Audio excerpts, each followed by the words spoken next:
Now news came to Jethro, the priest of Midian, Moses' father-in-law, of all God had done for Moses and for Israel's people, and how the Lord had taken Israel out of Egypt. And Jethro, Moses' father-in-law, took Zipporah, Moses' wife, after he had sent her away, and her 2 sons, one of whom was named Gershom, for he said, "I've been living in a strange land." And the name of the other was Eliezer, for he said, "The God of my father was my help, and kept me safe from the sword of Pharaoh." And Jethro, Moses' father-in-law, came with his sons and his wife to where Moses had put up his tent in the wasteland by the mountain of God. And he said to Moses, "I, your father-in-law, have come to you, with your wife and your 2 sons." And Moses went out to his father-in-law and went down on his face before him, and gave him a kiss. And they said to one another, "Are you well?" And they came into the tent. And Moses gave his father-in-law an account of all the Lord had done to Pharaoh and to the Egyptians because of Israel, and of all the troubles which had come on them by the way, and how the Lord had given them salvation. And Jethro was glad, because the Lord had been good to Israel, freeing them from the power of the Egyptians. And Jethro said, "Praise be to the Lord, who has taken you out of the hand of Pharaoh and out of the hand of the Egyptians, freeing the people from the yoke of the Egyptians. And I am certain that the Lord is greater than all gods, when he has overcome them in their pride." Then Jethro, Moses' father-in-law, made a burnt offering to God. And Aaron came with the chiefs of Israel and had a meal with Moses' father-in-law before God. Now on the day after, Moses took his seat to give decisions for the people, and the people were waiting before Moses from morning till evening.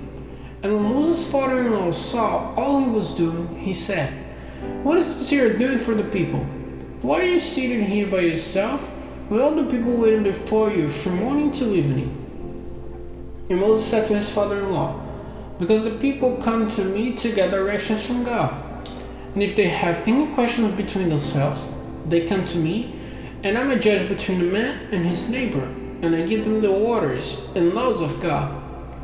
And Moses' father-in-law said to him, "What you are doing is not good. Your strength and that of the people will be completely used up.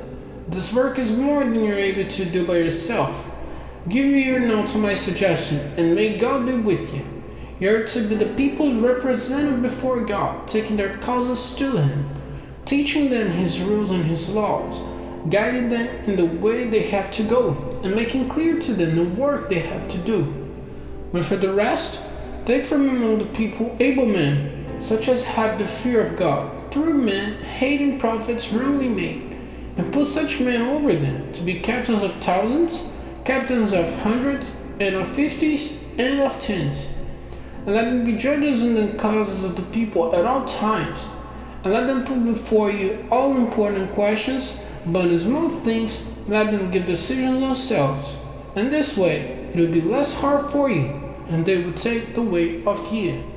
If you do this, and God gives approval, then you'll be able to go on without weariness, and all these people will go to their tents in peace." So Moses took note of the words of his father-in-law, and did as he said. And he made selection of able men out of Israel, and made them heads over the people, captains of thousands, captains of hundreds, and of 50s and of 10s. And they were judges in the causes of the people at all times. The hard questions they put before Moses, but in every small point they gave decisions themselves.